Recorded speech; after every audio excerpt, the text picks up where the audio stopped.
বাড়িতে এত ভিড় কিসের?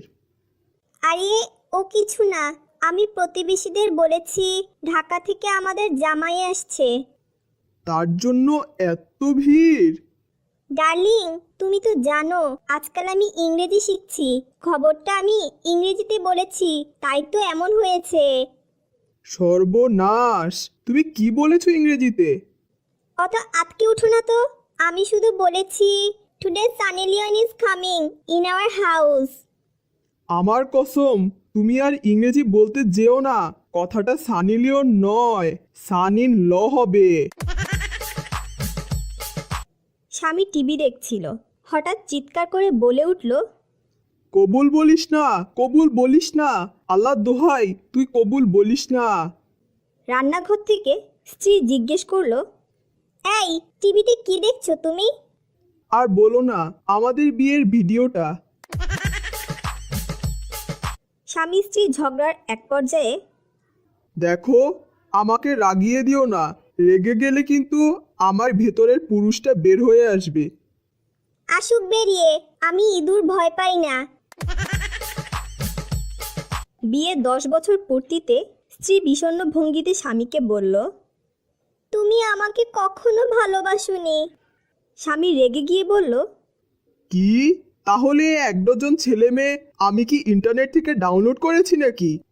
স্ত্রী তার থেকেও বেশি রেগে গিয়ে বলল, তোমার যে ডাউনলোড স্পিড, এগুলো আমি পাশের বাসার বল্টু, পন্টু আর মিন্টুর পেনড্রাইভ থেকে নিয়েছি।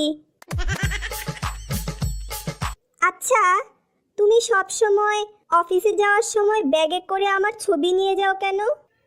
অফিসে যখন আমি কোনো সমস্যায় পড়ি, তখন তোমার ছবিটা বের করে দেখলেই সব সমস্যা সমাধান হয়ে যায়, বুঝলে?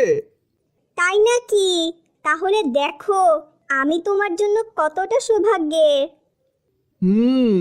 আমার যখন সমস্যা আসে তখন তোমার ছবি বের করে দেখি আর নিজেকে বলি, তোমার চেয়ে তো বড় সমস্যা পৃথিবীতে থাকতেই পারে না। আর সঙ্গে সঙ্গে ছোট সমস্যাগুলো আমার কাছে সমস্যাই মনে হয় না। নববিবাহিত দম্পতির মাঝে কথা হচ্ছে। যদি বলি আমার উপরের পাটির দাঁতগুলো বাঁধানো, তুমি কি রাগ করবে? মোটেও না। আমিও তবে নিশ্চিন্তভাবে আমার পরচুলা আর কাঠের পাটা খুলে রাখতে পারবো। একদিন ঘুম থেকে উঠে স্বামী তার স্ত্রীকে বলল, আজকের সকালটা খুবই সুন্দর। পরদিনও ঘুম থেকে উঠে স্বামী বলল, আজকের সকালটা খুবই সুন্দর। এর পরদিনও একই ঘটনা ঘটল।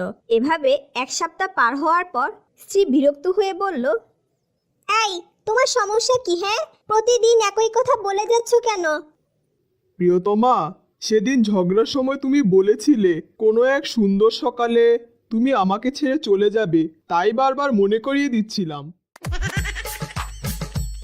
হ্যালো বন্ধুরা, এখনো যদি চ্যানেলটি সাবস্ক্রাইব করে না থাকো এখনই করে না। তোমাদের ইন্সপিরেশনই আমাদের পথ চলার শক্তি।